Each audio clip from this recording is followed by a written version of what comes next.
másodpercek kérdése, és kint is leszünk.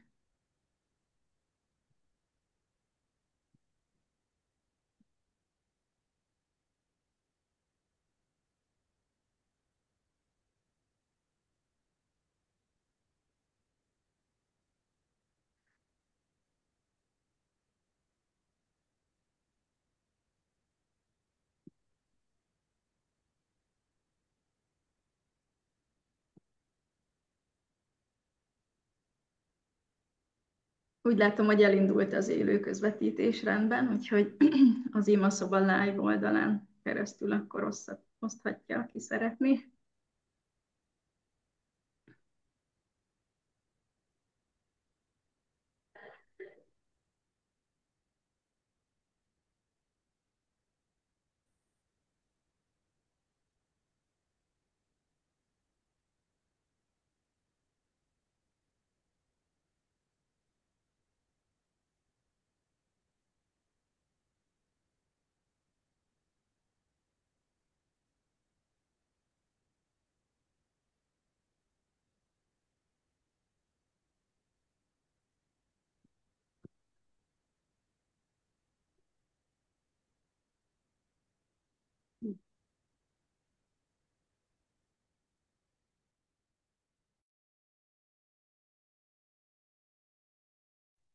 Remélem, hogy aki szerette volna, az meg tudta osztani a közvetítést. Szeretettel köszöntelek benneteket, drága testvéreim, méghozzá a zsidókhoz írt levél 12. fejezet első versével. Ezért tehát mi is, akiket a bizonyságtevőknek akkora fellege vesz körül, tegyünk le minden ránk nehezedő terhet, és a bennünket megkörnyékező bűnt, és álhatatossággal fussuk meg az előttünk lévő pályát. Nagy öröm számomra, hogy láthatlak benneteket. Öröm minden alkalommal, amikor itt online körökbe is összegyűlhetünk. Az elmúlt hétvégén, tegnap előtti napon, sőt múlt héten is kicsit ilyen nosztalgikus hangulatban voltam, ugyanis kereken 5 év telt el azóta, hogy megkeresztelkedtem, hogy az Úrral szövetséget kötöttem, és ez nagyon szorosan csatlakozik szinte az imaszobának az idővonalához is, hiszen már több mint 5 éve itt vagyunk, jelen vagyunk, és töretlenül, bár nehézségek vannak, de megyünk előre. Remélem, hogy a ma esti alkalmunk is nagyon áldásos és szép alkalmunk lesz, ahogyan az eddig is volt, mindig is. És megvan ehhez a titkunk, hogy miért is tudnak ezek az almak feltölteni, mert hát ugye imaszoba lévén imával kezdjük, folytatjuk és zárjuk. Így hát kezdésként szeretném Ábrahám Gyula testvérünket megkérni, hogy kérje most is az Úr áldását imádságban. Szeretett drága jó atyánk, hálát adunk, hogy velünk voltál a tegnapi napon, és a mai napon is eddig. Maradj velünk ebben az órában is, áld meg ezt az órát, áld meg az ige szólóját, hogy úgy tudja adni nekünk az igét, hogy azt fel tudjuk használni az életünkben. Áld meg minden jelenlévőt itten a Zoom-on, és akik a Facebookon vesznek részt, és azokat is, akik majd később nézik meg az adást. Áld meg családtagjainkat, gyermekeinket, unokáinkat, a gyülekezeteink tagjait, és légy a betegekkel, gyógyíts meg minden beteget, akik az imalistán vannak, és akik nincsenek az imalistán, de te tudsz róluk, és légy azokkal is, akik még nem ismernek téged, a Szentlélek által ismertesd meg magad velük. Mindenben a te akaratod legyen meg, Jézus Krisztus nevébe kértünk, amen. Amen. Amen. Folytatásként hallgassunk meg egy zenei bejátszást. Az ének címe, amit hallgatni fogunk, a menny felé igyekszem én.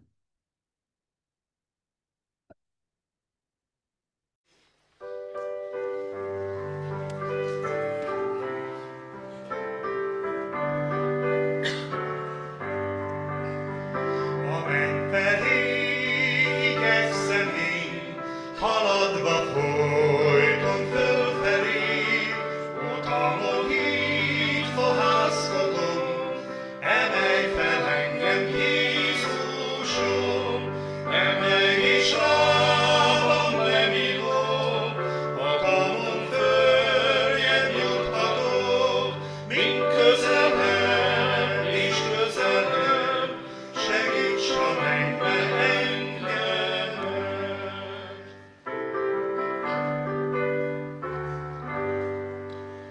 Soha a kétes félelem ne kapjon helyet szívemben, ha más a széles úton jár, én feljebb váljon te hozzám. Emelj és lábam lemilom, utamon följebb juthatok, mint közelebb és közelebb, segíts a mennybe engemet.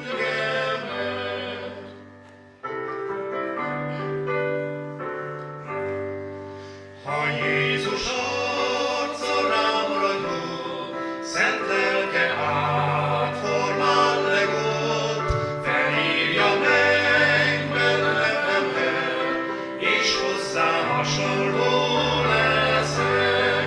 Emelj és lábam lemilom, utamon följebb juthatok, mint közelebb és közelebb, segíts a mennybe engemet.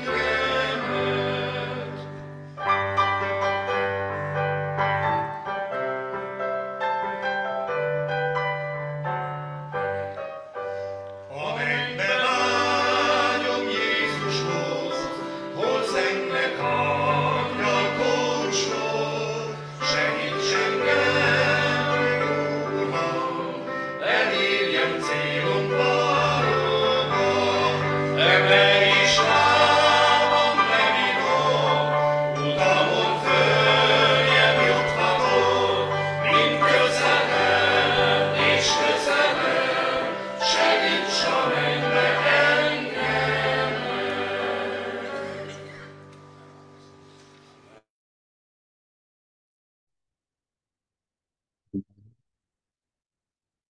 Segítsen ehhez bennünket az Úr. A ma esti témának a címe Elköteleződés egy jellegtelen világban. Nagyon nagy szeretettel köszöntöm Várhelyi Zoltán testvérünket, hálásak vagyunk, hogy felkészültél a mai alkalomra, hogy elfogadtad a meghívásunkat, és hogy itt vagy közöttünk, és nem is szeretném húzni tovább a szót, kérlek, nyisd meg közöttünk Istenünk igéjét. Csak előtte adj hangot magadnak.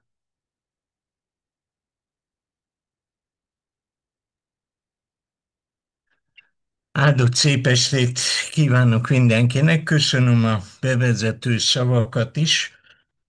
A témám címe, amit úgy gondoltam, hogy megosztok veletek, az az elköteleződés, és lényegében ez a kifejezés az, ami összegzi is Jézus egyik tanítását, amit a Lukács evangéliuma 9.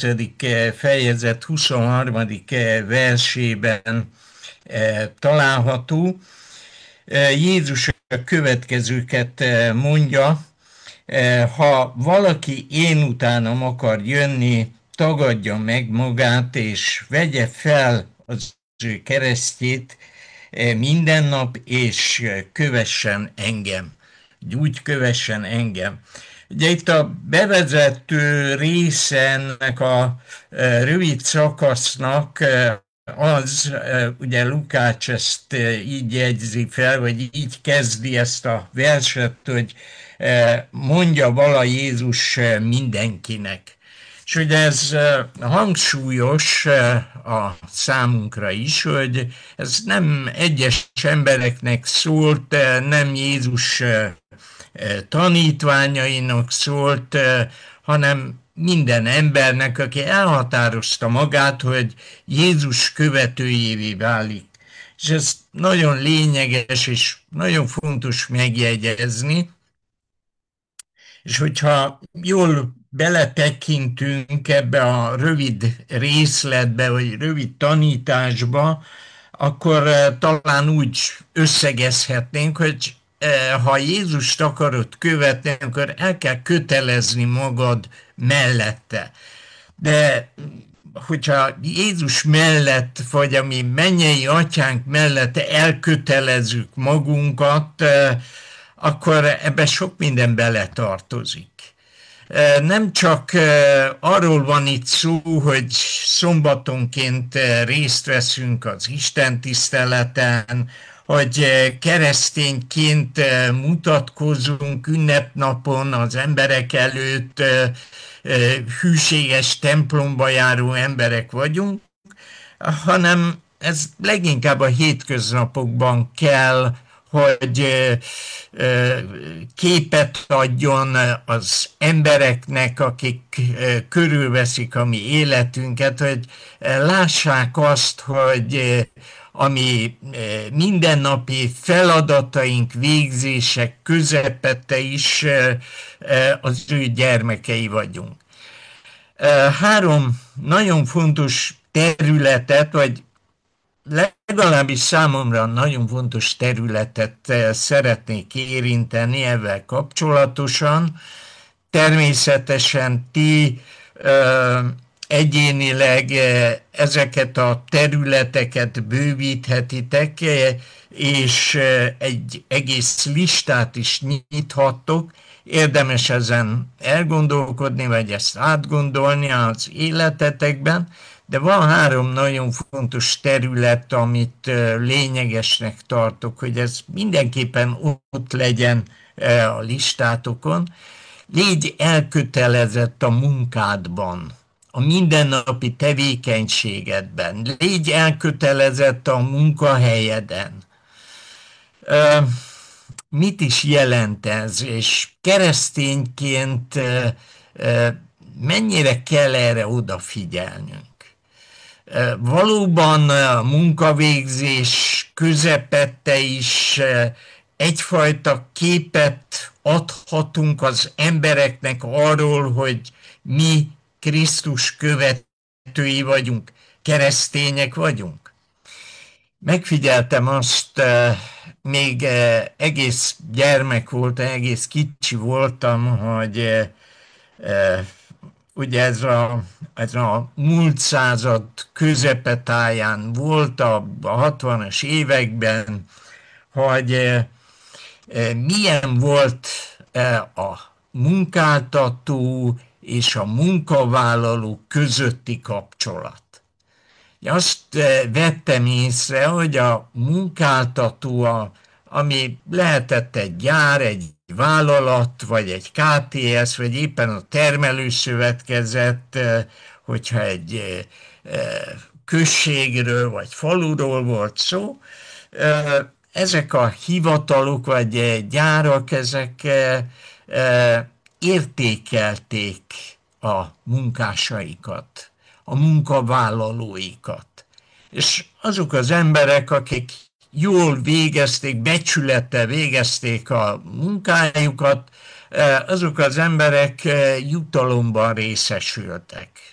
Vagy ünnepnapon, vagy évvégén prémiumot kaptak, és erre gyermekkoromban jól emlékszem, hogy voltak ilyen munkások a településen is, ahol éltem, és ugye ezek az emberek nem csak anyagi juttatásban részesültek, és így tisztelte meg őket a munkáltató cég, hanem erkölcsileg is megbecsült emberekké váltak, és nem csak a munkáltató előtt, hanem abban a közegben, ahol ezek az emberek éltek. Ott a településen is sokan felfigyeltek ezekre az emberekre, akik becsülettel végezték a munkájukat, ezeknek az embereknek tekintélyük volt. És ahogy teltek az évek, és ugye figyeltem a világunkat, azt vettem észre, hogy a múlt század utolsó harmadától napjainkig, tehát a 21. századig kezdett fokozatosan megfordulni a helyzet, és ma már azt látjuk, hogy ez a kölcsönös tisztelet hiányzik. Ma egy munkás ellenséges területnek látja a saját munkahelyét. Ez nagyon durva megfogalmazás, és hadd mondjam azt, hogy senkit ne sértsek meg, tisztelet a kivételnek, de sokszor hadd használjam ezt a nagyon durva kifejezést, ellenséges terület a munkahely. És a munkás vagy a munkavállaló kész arra, hogy a lehető legkevesebbet dolgozzon, a legkönnyebb munkát válassza, a legnagyobb és a legtöbb fizetésért. Miközben kritizálja a főnökét, és nem csak a főnökét, hanem a főnökétől kezdve az igazgatón át a miniszterelnökig mindenki kritizálva van, és valahogy ez úgy hangzik, hogy mindenki rossz, csak én vagyok a jó, mondja a beosztott vagy a munkavállaló. Természetesen nagyon nyers és durva kifejezések ezek, de talán ezek érzékeltetik azt, hogy mennyit fordult a világ. És ez fordítva is így van, hiszen a munkavezetők, a főnökök egyre többet követelnek a dolgozóiktól, több munkát, kevesebb fizetésért, és közben a munkásaikat rabszolgáknak tartják. És ez is egy nagyon nyers és durva megfogalmazás. És keresztényként elgondolkodhatsz azon, hogy vajon te a saját munkahelyeden hogy állsz helyt? Hogyan tekintesz a munkádra? A munkahelyeden, odahaza, mennyire tiszteled azt a munkát és azokat a feladatokat, amelyeket el kell végezned? Kinek dolgozol? A főnöködnek? Vagy a házastársaddal akarsz jóban lenni minden nap, és elvégezni azokat a feladatokat, csak azért, hogy a kedvében járj? Föl lehet tenni ezeket a kérdéseket, és azt gondolom, hogy érdemes is, de el kell gondolkodni azon is, hogy a Bibliában Isten mit gondol a munkáról. Mi Isten módszere? Isten módszere az, hogy mind a munkáltató, mind a munkás egyformán elkötelezettek legyenek egymás iránt. És érdemes itt egy gondolattal folytatni ezt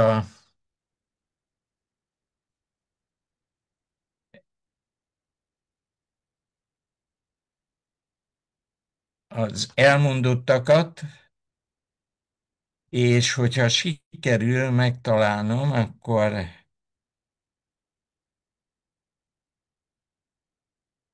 igen, megvan.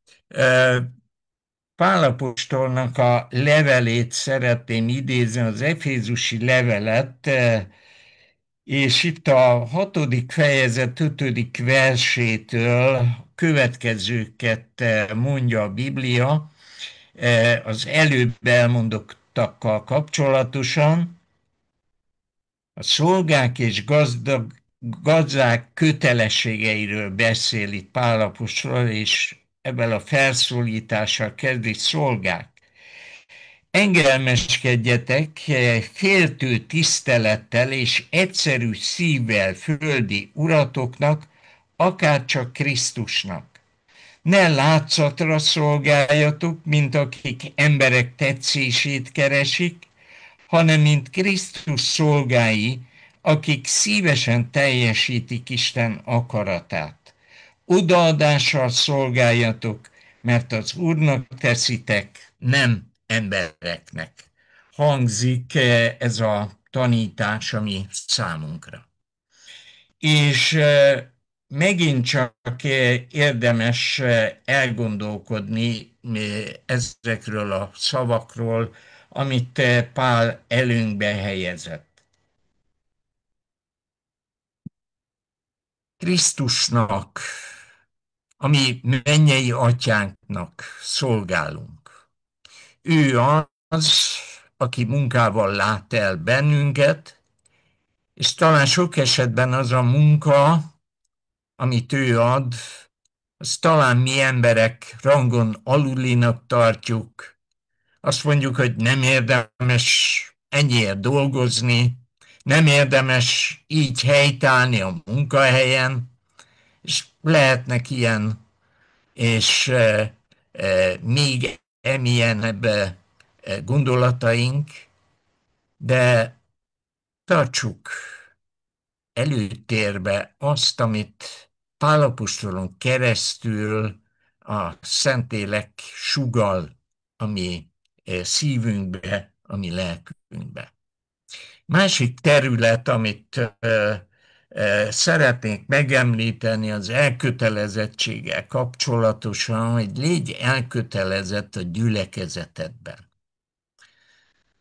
Különösen a pandémia idején és utána vált egyre inkább láthatóvá, nem tudom, hogy csak én érzékeltem így, talán ti is, azt, hogy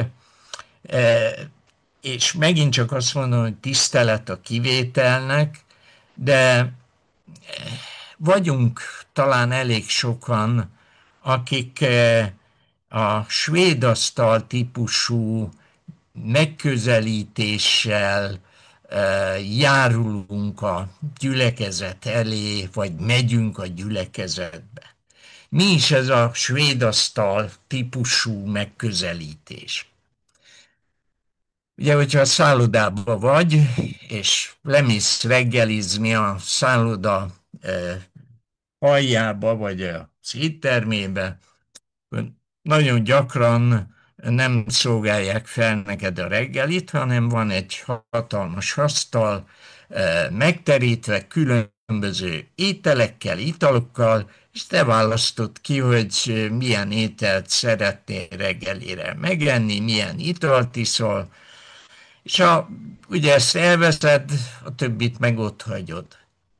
És ez valahol a gyülekezettel, a gyülekezetünkkel való kapcsolatunkban is megjelenik ez a séma, vagy ez a kép, hogy elmegyek a gyülekezetbe azért, hogy a gyülekezet, és megint csak durva szavakat használok, de ez hozzá tartozik sajnos az egyéniségemhez. Elmegyek a gyülekezetbe, hogy kiszolgáljanak engem. Kapjak egy jó igéhirdetést, kapjak szeretetet, kapjak megbecsülést, és még sorolhatnám a listát, kapjak olyan dolgokat, amelyek kielégítik az igényeimet, amelyek az én komfortomat bővítik, és akkor én jól érzem magam. Elveszem a gyülekezetből azt, ami nekem jó, ami kielégíti az én igényeimet, az érdekemet, és a többit visszadobom, azt ott hagyom. És itt nagyon lényeges megfogalmazni azt önmagunkban, hogy amikor megkeresztelkedtünk, és szövetséget kötöttünk, akkor nem csak Krisztussal kötöttünk szövetséget, hanem az ő testével, a gyülekezettel is. Úgy senki nem keresztelnek meg, hogy közben ne válna valamelyik gyülekezetnek a tagjává. Bár hogyha így haladunk, majd elérünk oda, hogy gyülekezeti tagság nélkül is lesz keresztség, de ez egy szörnyű tréfa. El kell gondolkodni ezen, hogy mi egymásnak a tagjai vagyunk, részes társai vagyunk egymásnak. És amikor szövetséget kötöttünk Krisztussal, akkor szövetséget kötöttünk az ő földi egyházával, az ő testével is. Egy gyülekezetnek a tagjává váltunk. Amíg aktív szolgálatban voltam, számtalanszor odajöttek testvérek hozzám, és azt mondták, hogy én nem fogok gyülekezetbe jönni, mert nem kapok semmit a gyülekezetből. És akkor én mindig visszakérdeztem, hogy te mennyit adtál a gyülekezetednek. Mit adtál? Mert ahogyan te viselkedsz a gyülekezettel, megint csak durva megfogalmazás, hogy gyülekezet is úgy fog viszonyulni hozzád, vagy legalábbis te úgy fogod érezni. Tehát részes társai vagyunk egymásnak. És egy gyülekezet akkor lesz jobb, és akkor fog épülni, akkor fog növekedni, hogyha te is adsz valamit annak a közösségnek. Részes társai vagyunk egymásnak, Krisztusnak, és ez azt jelenti, hogy odafigyelünk egymásra. Vigyázunk egymásra. Szeretjük egymást. Imádkozunk egymásért. És együtt, válvetve töltjük be Krisztus misszió parancsát. És itt gondolj a Máté evangéliuma 28. fejezetében a 19. verstől olvasandó részre. És a harmadik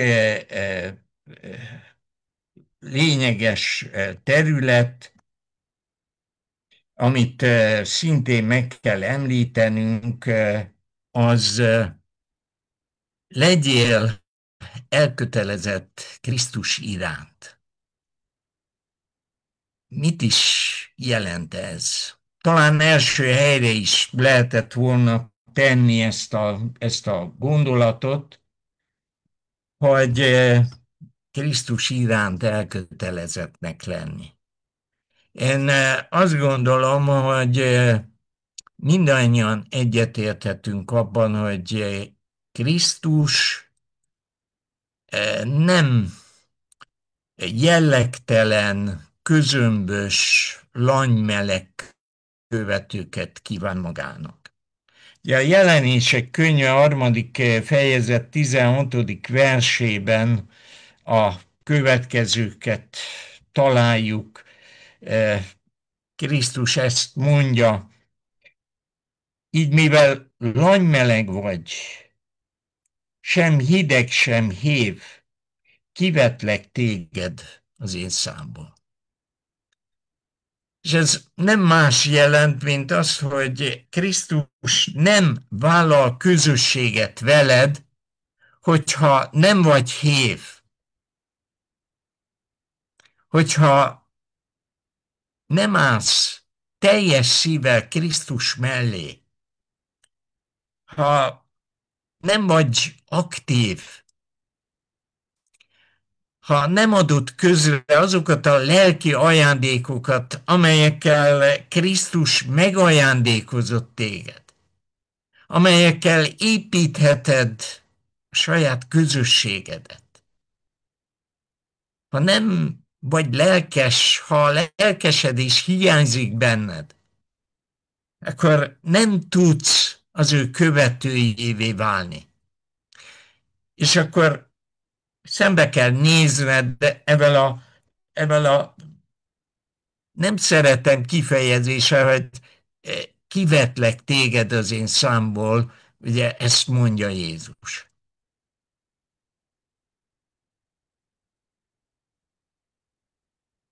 Amikor erről van szó, hogy kötelezd el magad Jézus mellett, akkor arról is szó van, amit Jézus mond, hogy ha az ő követőjévé akarsz válni, akkor vedd fel a te keresztedet.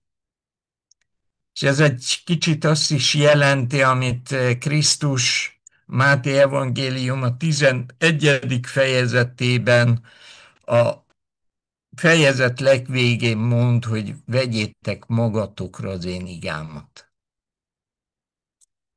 Amikor a keresztedet veszed fel, akkor Krisztus igáját is veszed fel.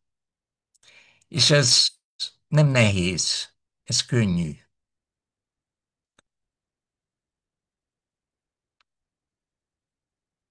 Nem nehéz kereszténynek lenni. Ez egy könnyű dolog. Mert nem neked kell hordozni ezt a keresztet, hanem ezt a keresztet Krisztus viszi helyetted. Emlékszem arra gyermekkoromban, amikor ősz volt már, akkor lovas szekerek hordták a cukorrépát az állomásra, a földekről, és az egyik szekér mellett, az anyalú mellett ott ugrándozott a kis csikó, és hát ez a kis csikót téblábolt, miközben az anyja húzta a szekeret, a nehéz szekeret, és úgy tűnt, hogy ez a kis csikó csak láb alatt van. És valaki megkérdezte a kocsisról, hogy ugyanezt a kis csikót miért kötik oda az anyja mellé. Ez csak akadályozza az anyját a munkába, hiszen ez a kis csikó nem húzza a szekeret. És akkor a kocsis azt mondta, hogy neki nem is kell húzni a szekeret. Ő neki meg kell tanulni irányba maradni, menni az ő édesanyja mellett. És valahogy ez így van a keresztény és Krisztus életében, kapcsolatában is.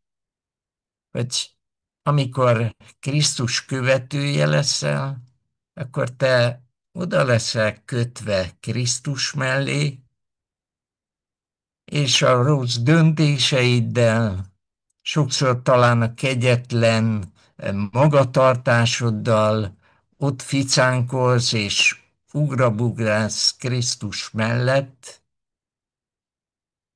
de mivel oda vagy kötve Krisztus mellé, egyszer megtanulod azt az irányt, ami felé neked is menni kell. És amikor a keresztet hordozod, mint Krisztus követője, akkor mindig jusson eszedbe, hogy ez a kereszt végül is nem is a tiéd, hanem az övé.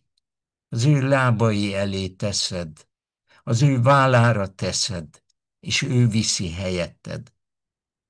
És így lesz örömtelivé a te szolgálatod, és így válsz elkötelezetté Krisztus iránt.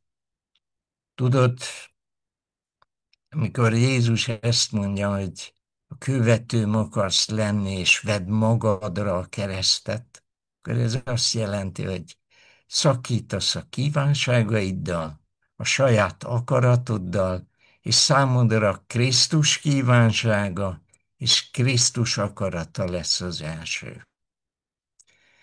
Hát azt kívánom, hogy mindannyian legyünk elkötelezettek a munkánkban, gyülekezetünkben, és Krisztus iránt is. Ezek a gondolatok voltak azok, amelyeket szerettem volna átadni számotokra. Amen.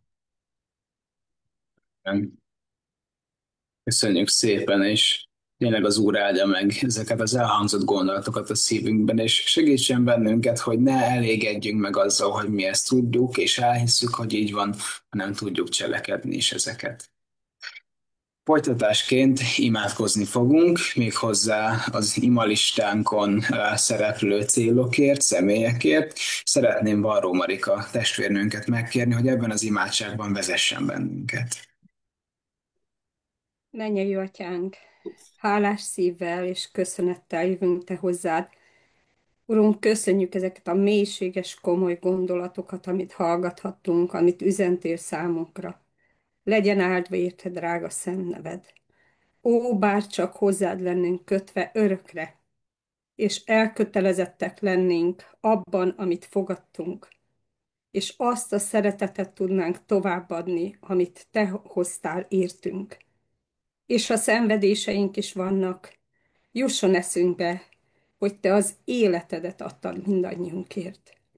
Köszönjük, Urunk, hogy ismét felhívtad erre a figyelmünket, és köszönjük az ima lehetőségét, amikor egymásért, terveinkért, céljainkért tudunk hozzád fordulni, és bízhatunk abban, hogy Te mindig nyitott fülekkel vagy irántunk, nyitott szívvel és óriási szeretettel, kimondhatatlan nagy gondoskodással.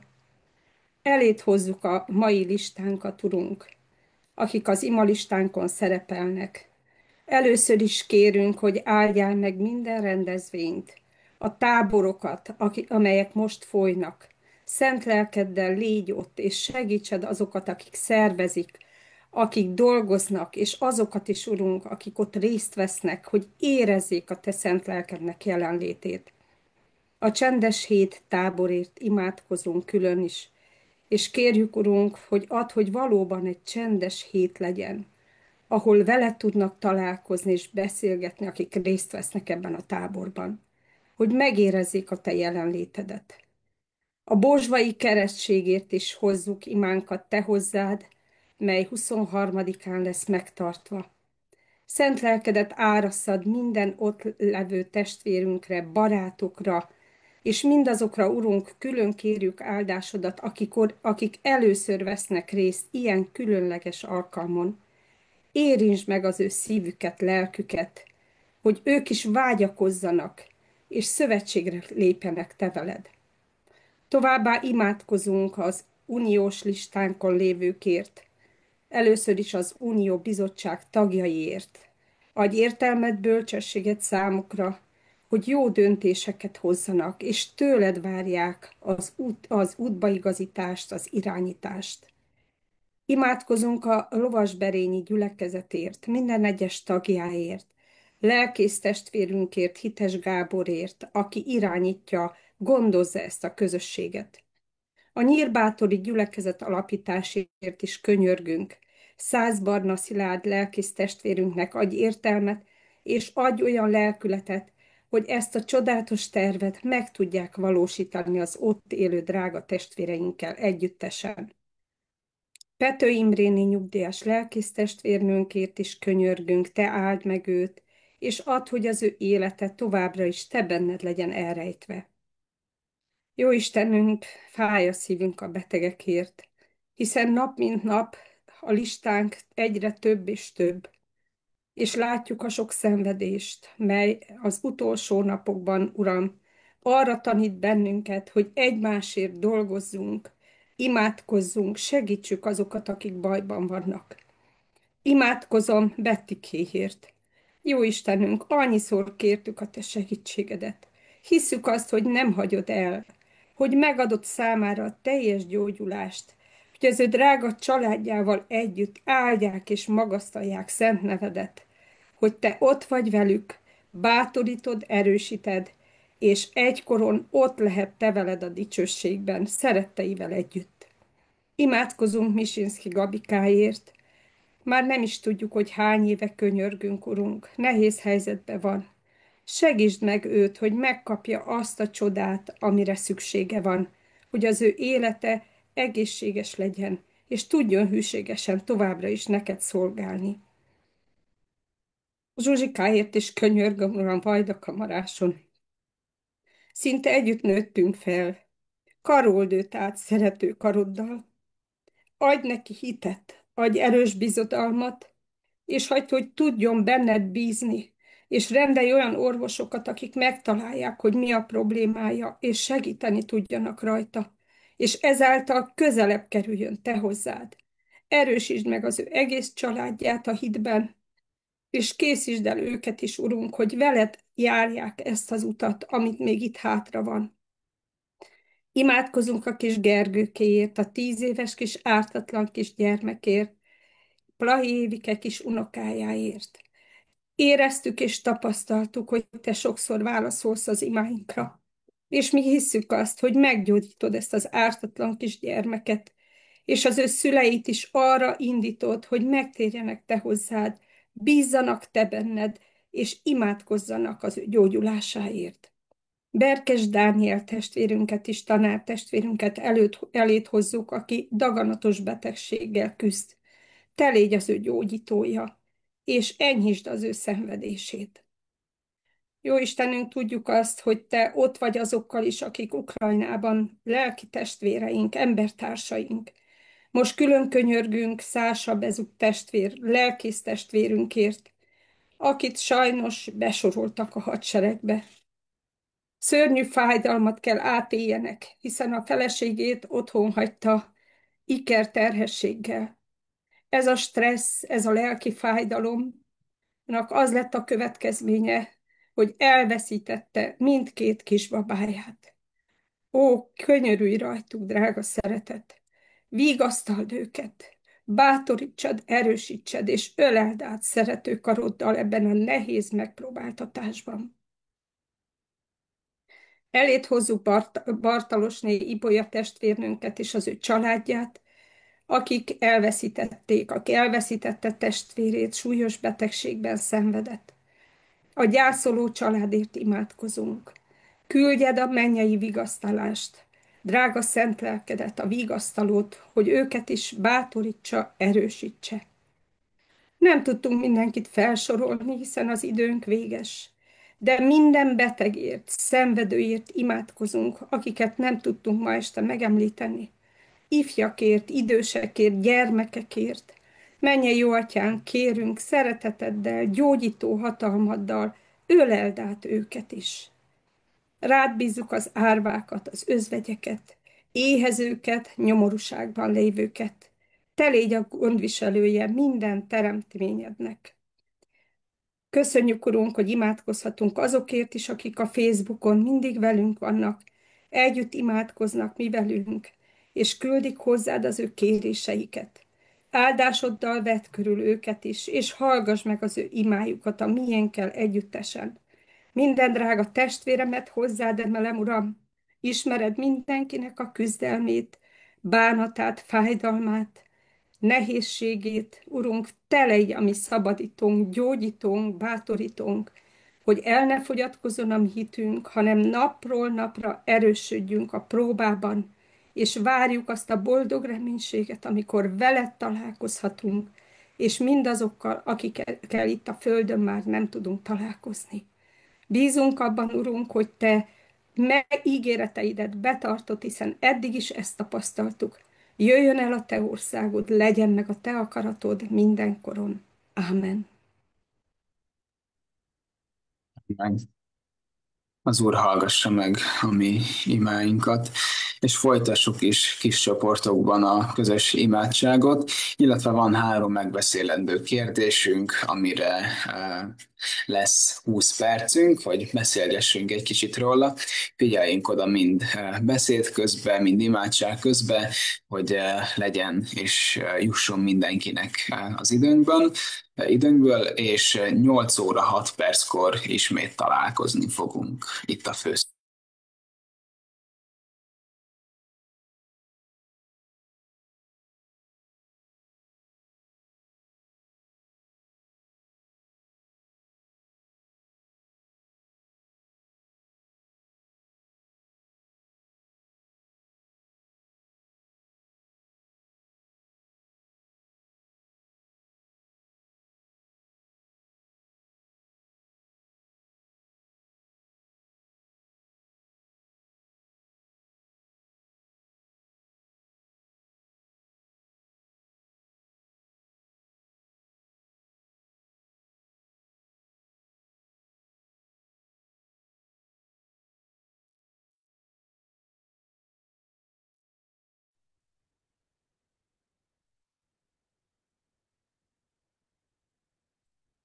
Üdvözlök mindenkit!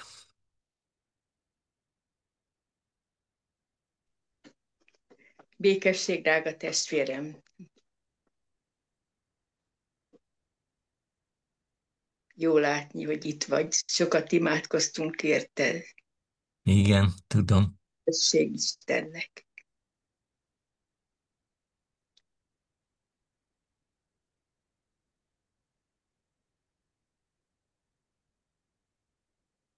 A főszobában Pannikának kell, hogy legyen a csoportvezető, és úgy látom, hogy már talán itt is van. Szuper, itt van, megérkezett, úgyhogy akkor át is adom, Pannika, neked a szót. Az a gond, hogy kidobott kétszer is, úgyhogy elnézést. Nem én voltam a bűnös, hanem itt a technika rendetlenkedett. Örülök, hogy itt vagytok, örülök, hogy együtt lehetünk ma este.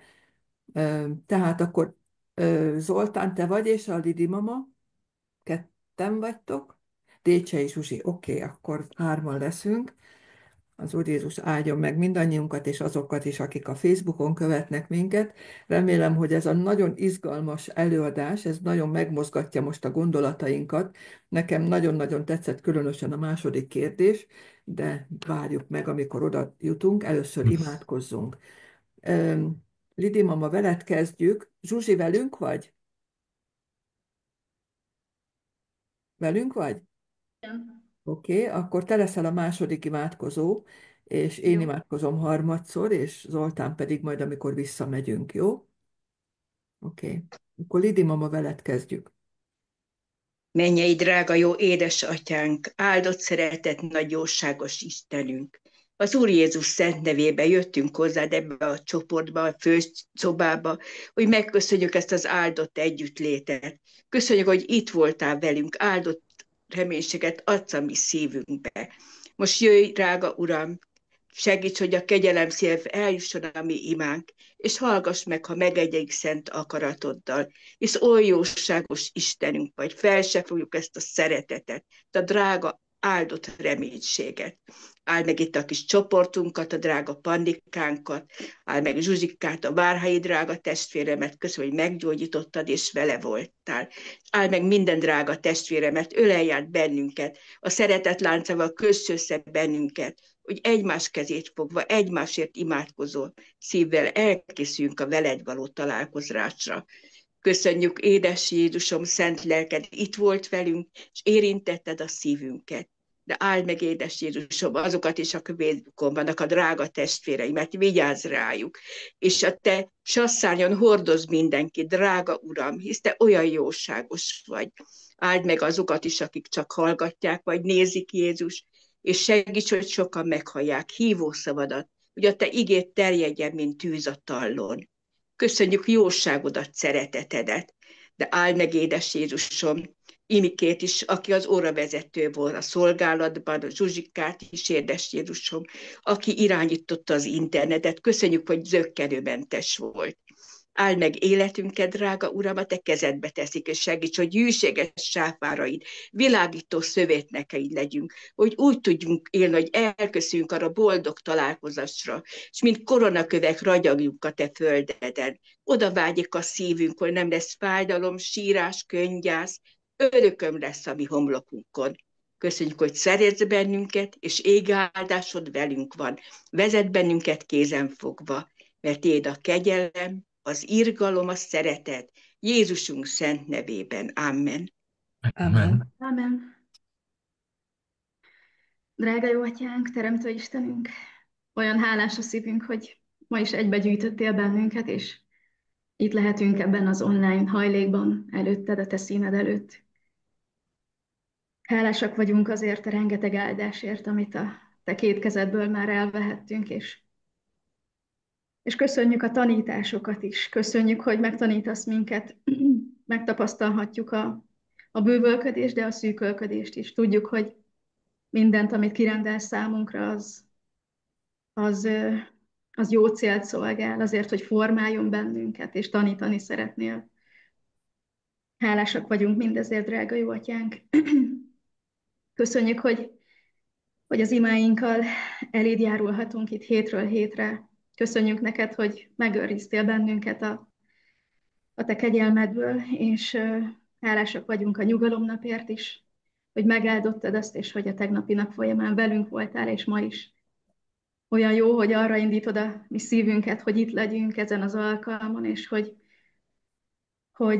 te jelölsz ki olyan embereket, akik a szolgálatukkal, azzal, hogy a te igédet továbbadják számunkra, azokkal a te dicsőségedet vonjánk a mi figyelmünk elé.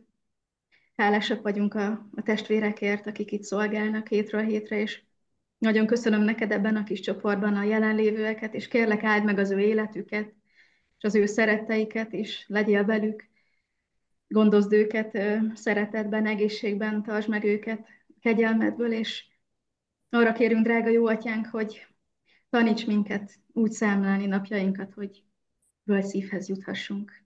Kegyelmedből Jézusért. Ámen. Ámen.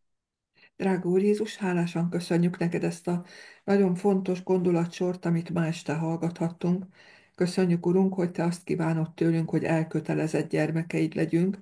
Azt szeretnéd, hogy tudatosan, célirányosan álljunk a munkába, és végezzük azt a feladatot, amit tőlünk vársz el.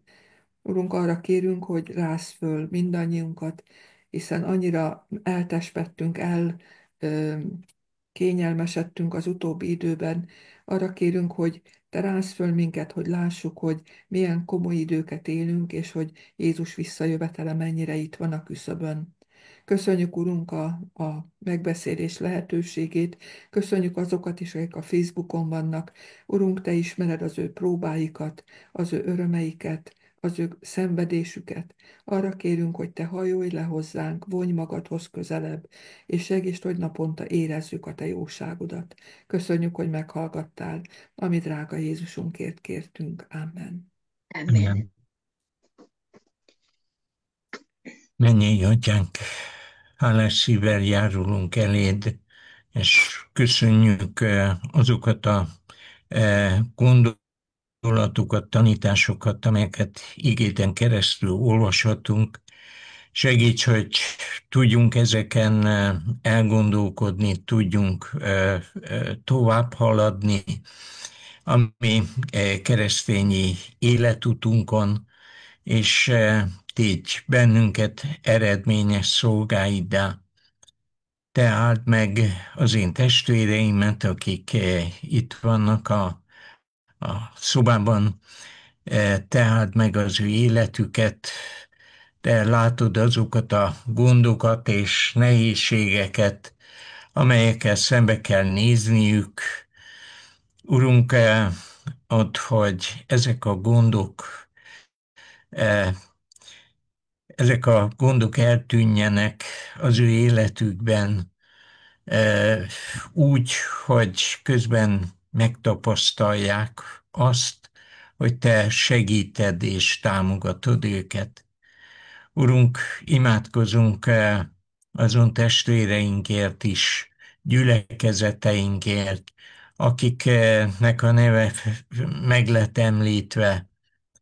Te áld meg a mi testvéreinket, akik nehézségek, betegségek között küzdenek.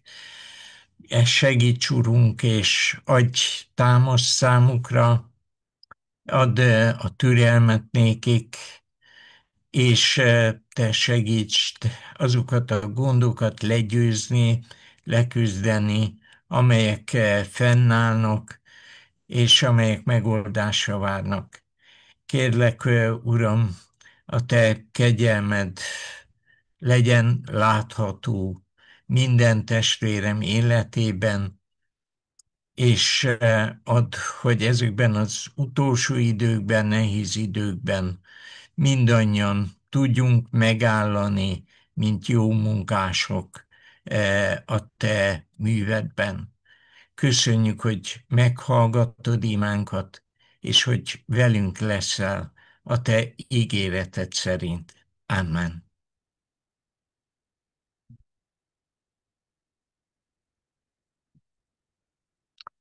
Pannika, a mikrofont.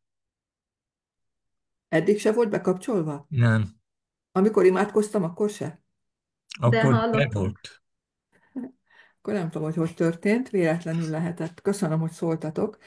Ö, A 3 kérdés van itt feltéve. Az első kérdés így hangzik, hogy mi Isten módszere a munkában való elköteleződés kapcsán. Én szeretnék előtte még egy kérdést feltenni, hogy mit jelent ez a szó, hogy elköteleződés? Hogy tudnánk ezt egy kicsit magyarítani, vagy kicsit közelebb hozni magunkhoz? Kevés időnk van, úgyhogy próbáljuk meg röviden megfogalmazni a gondolatainkat. Mit jelent ez a szó, hogy elköteleződés? Milyen más szóval tudnánk, milyen szinonimája van az elköteleződésnek?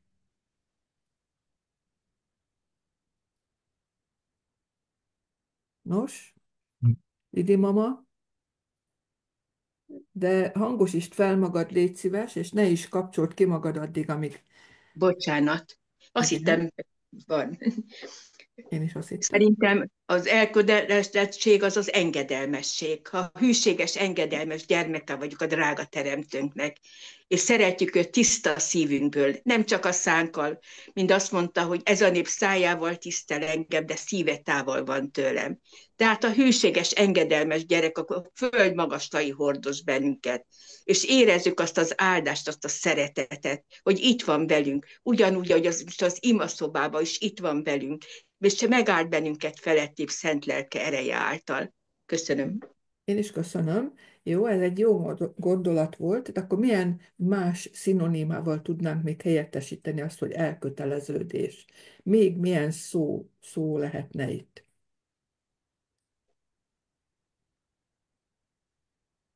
Zsuzsi, mit gondolsz? Én is a hűséget mondanám, illetve az odaadást.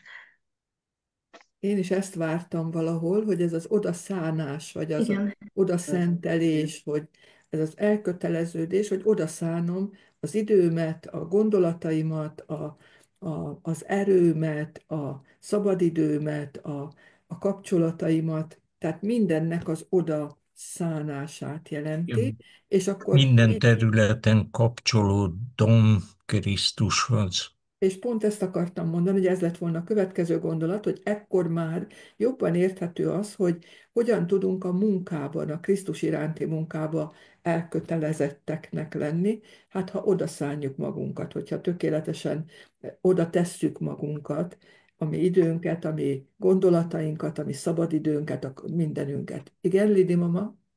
Igen, ha hirdetjük azt a drága szeretetet, hogy Jézus mindenkiért meghalt, mindenkit egyformán szeret, és ő végtelen szeretettel vár bennünket az ő földén. Nagyon kegyelmes és irgalmas.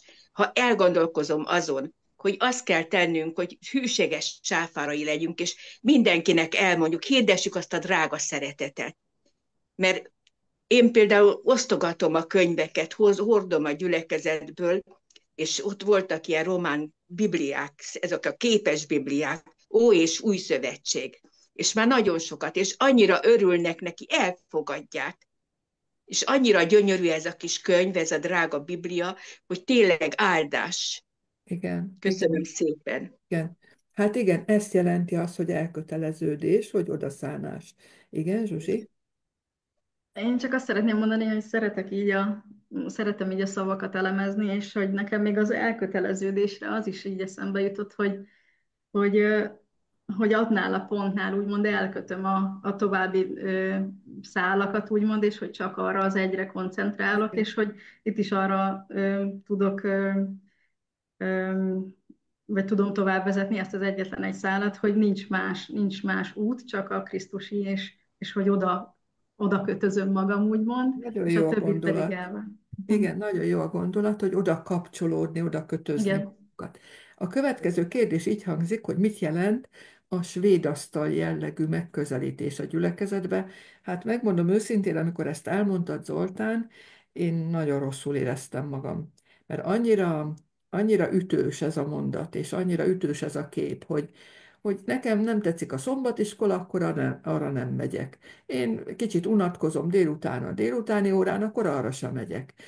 Délelőtt 11-től 12-ig a szakos misén ott vagyok, és akkor megmutattam magamat, szép ruhám van, bemutatkoztam, és ez a svéd asztal, ezt kaptam föl.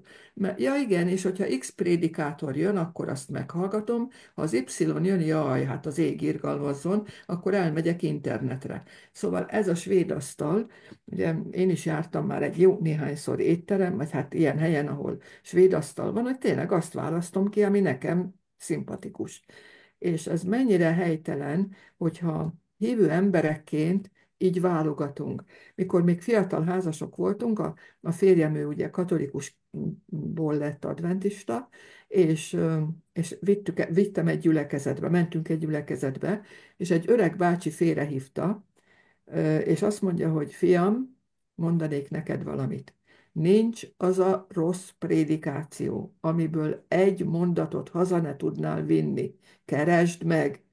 És azóta, most már ugye 45 éve megkeresztelkedett a férjem, minden egyes szombaton, ha gyenge prédikátorral találkozunk, mert néha rajtunk kívül mások is gyengék, vagy előfordulnak gyengék, akkor mindig ezt szoktam mondani, hogy nincs az a gyenge prédikáció, nincs az a gyenge prédikátor, akinek a szavaiból egy mondatot össze ne lehetne válogatni, és itt lehetünk svéd asztalosok, hogy keressük meg azt a finomat, amiért érdemes volt ezt a szombatot ott tölteni. Nem tudom, hogy mi a véleményetek erről. Egyetértek.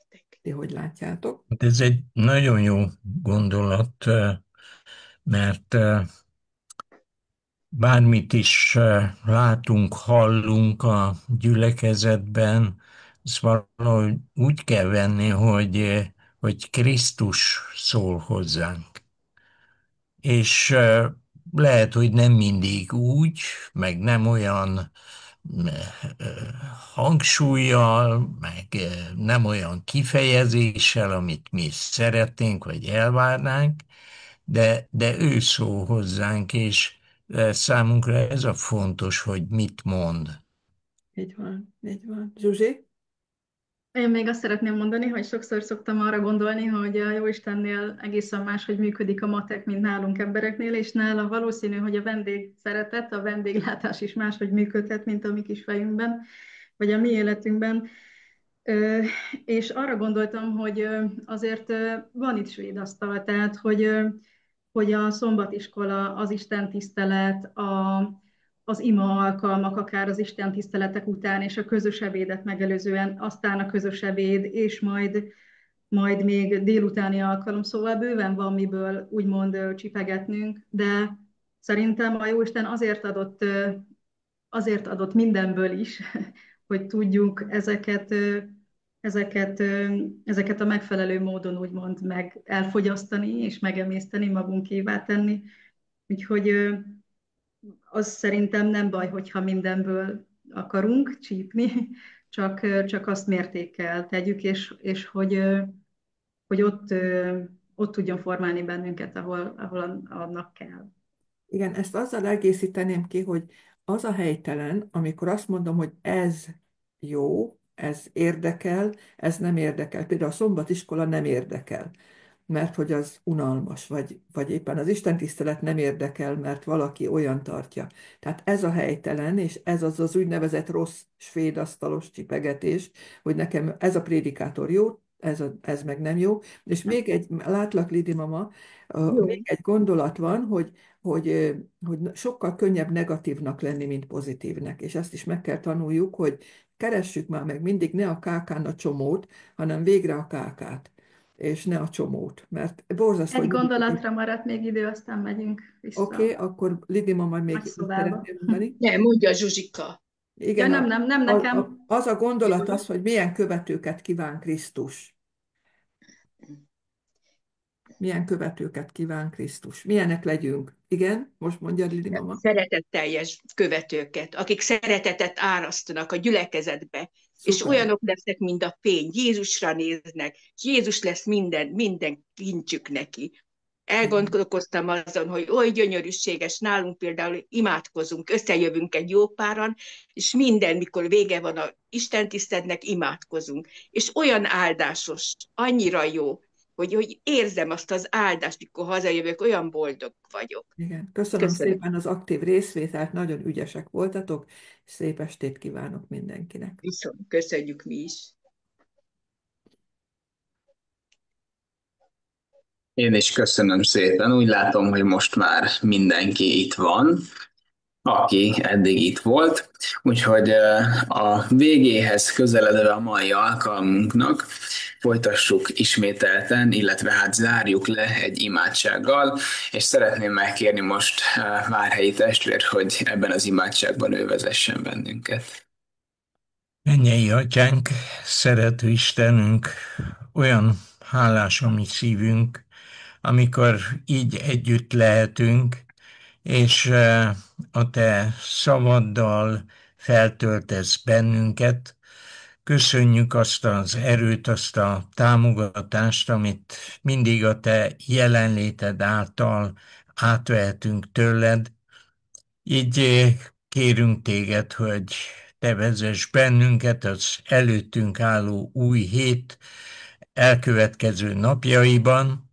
Add, hogy mindannyian megtapasztaljuk a Te áldó kegyelmedet, megtapasztaljuk támogatásodat, amikor erre szükségünk van, és Urunk, imádkozunk a betegeinkért, akik talán sokkal nagyobb terhet hordoznak, mint amilyen terhet hordoznunk kell, akik egészségben vagyunk.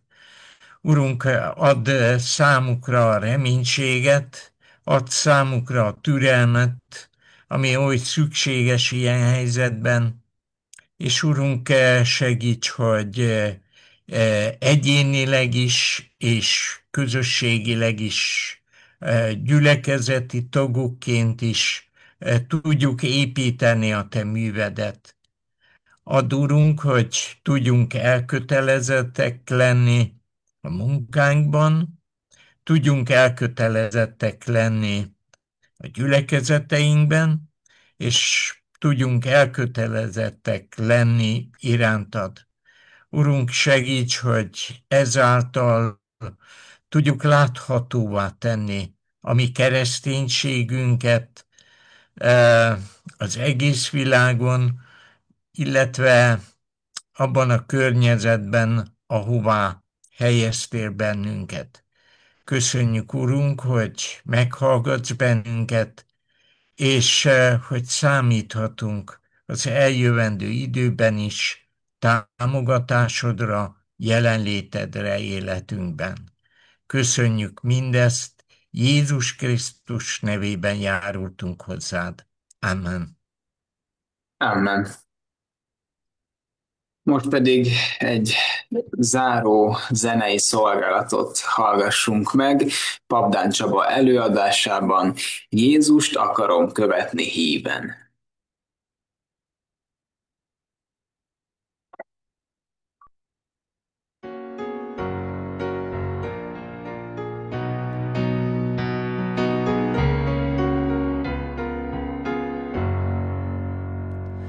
Jézust akarom követni híven, minden nap, minden óra, minden perc. Tegyen hasonlóvá az ő jelleméhez, szabja életemet igéhez.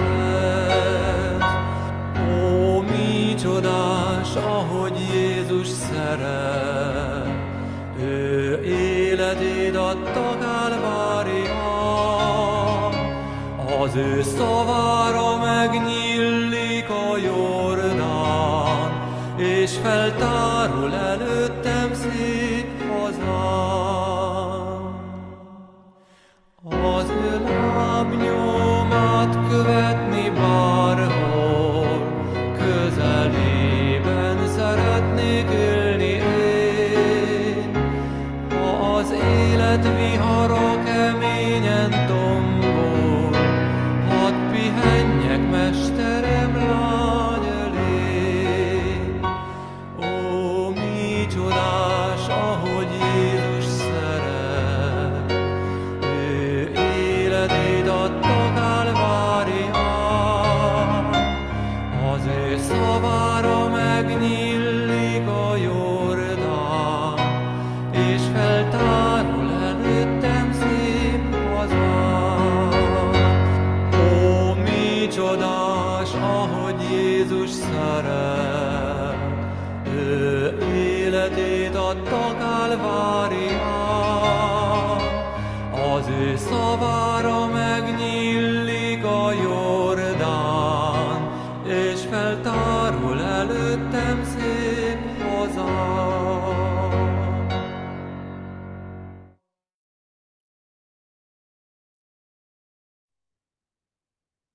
Amen.